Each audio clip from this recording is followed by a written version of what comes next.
Na última semana falamos sobre a primeira vaga de imigração portuguesa para os Estados Unidos. Hoje vamos saber um pouco mais sobre aquilo que ficou conhecido como o período de dormência da imigração portuguesa naquele país.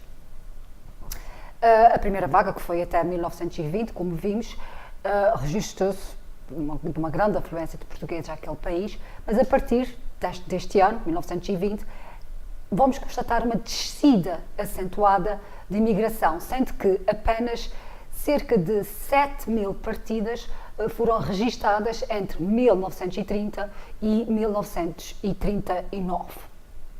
Entre 1940 e 1949, o número rondou os 5.000 portugueses a emigrar.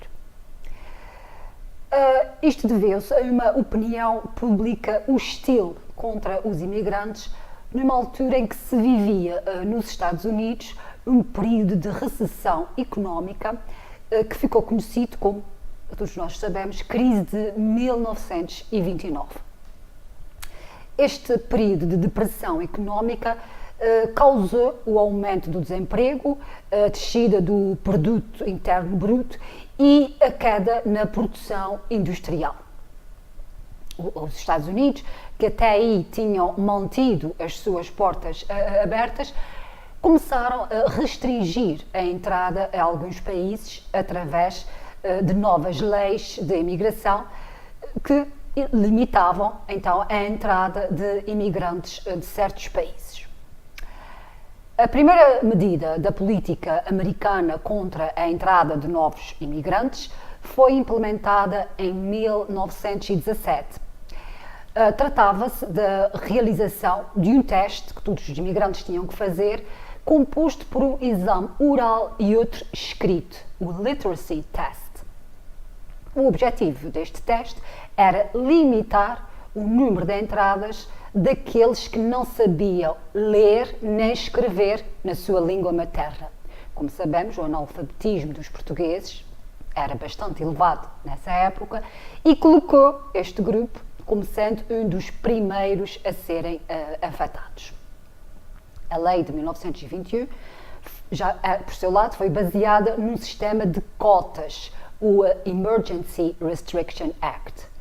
E esta limitava o número de imigrantes da Europa a um máximo de 3% do número de pessoas das várias nacionalidades europeias que eram residentes nos Estados Unidos por altura do censo de 1910. Desta forma, os portugueses admitidos foram cerca de 500 por ano. No entanto, este período teve o seu aspecto positivo, pois contribuiu para uma maior aculturação e assimilação dos portugueses na sociedade norte-americana. A participação na política, por exemplo, é um exemplo da integração e participação cívica dos imigrantes portugueses na comunidade de acolhimento. Ou seja, com o declínio da imigração, o processo de americanização ganhou terreno para se desenvolver, pois as comunidades sentiram de facto necessidade de se estabelecer no novo país. É claro que não se tratou de um desejo apenas.